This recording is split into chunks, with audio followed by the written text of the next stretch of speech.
Bro, why she gotta ask questions like this? Hold up. Whoa.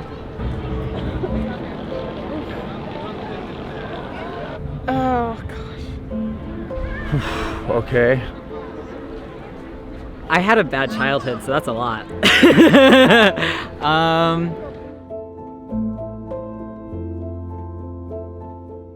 I kind of wish I never heard what people think about me, because it really changes my perspective on myself and it kind of drags my confidence down.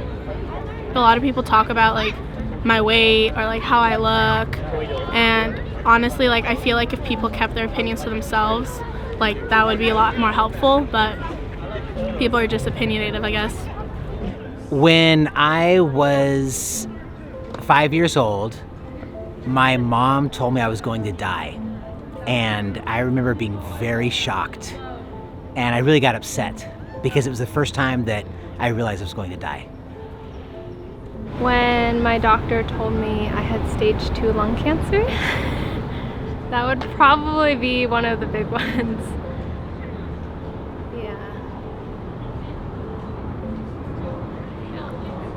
This was in October of last year.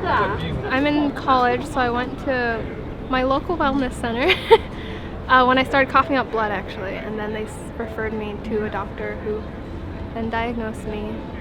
And I remember walking in, and it was kind of your classic like doctor on one side, you sit on the other side, and he looks all somber, and he's like, "You have cancer," and then you're like,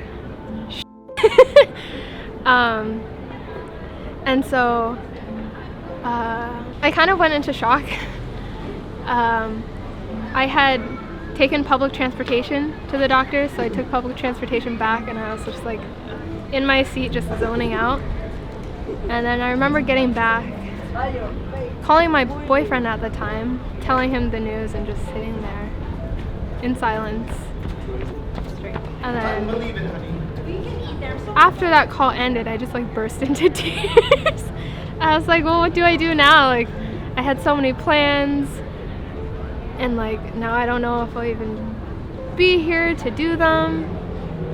I remember going back into my dorm and having to tell my suite mates and having to comfort them. And then going back into my own room and just trying to decide how to reprioritize my life. I think that was the hardest part. My dad had non-small cell lung cancer, and I had small cell lung cancer.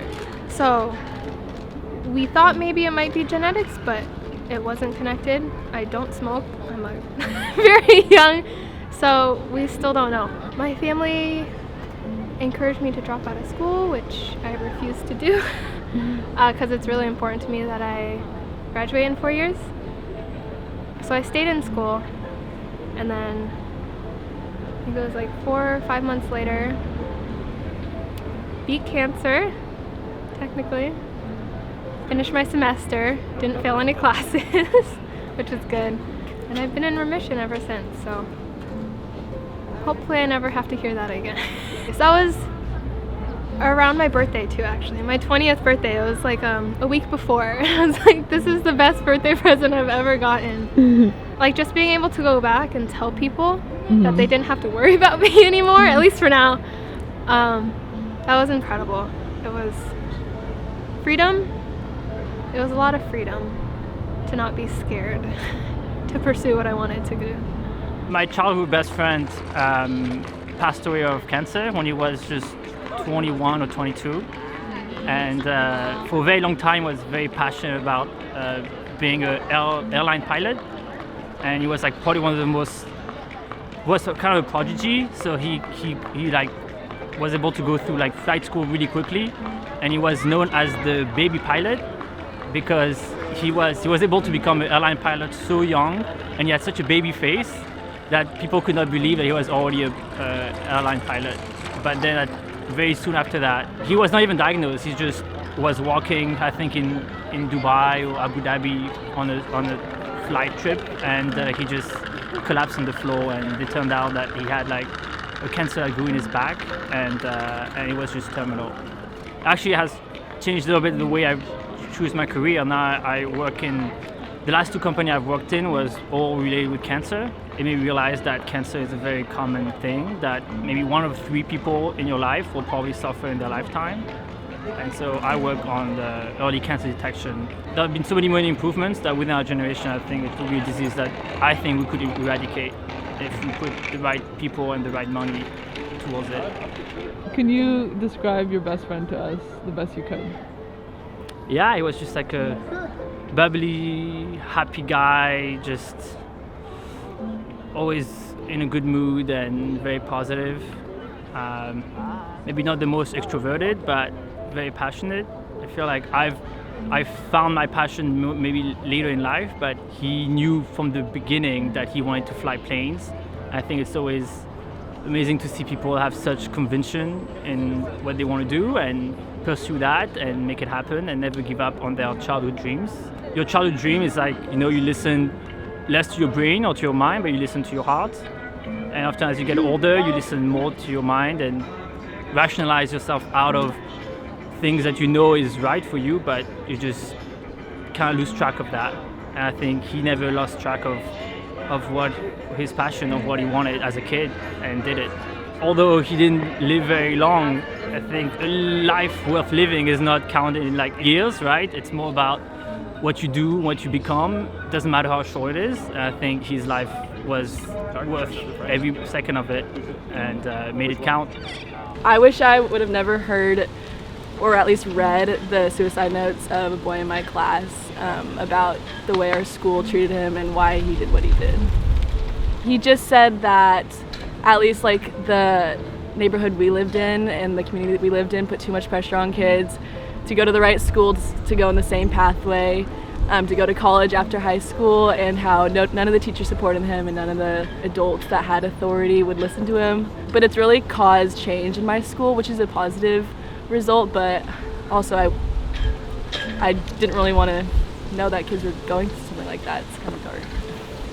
Racism. All my life I've heard about racism. I've learned about it. I've studied it. It was kind of unique topic to me because I never understood why other people would look at other people a certain way and try to control them just because they were a different color than they were. But everyone's a person. If you have an eyes, nose, teeth, ears, a heart, then everyone should be the same. And I think everyone's equal and you're not higher than anyone else.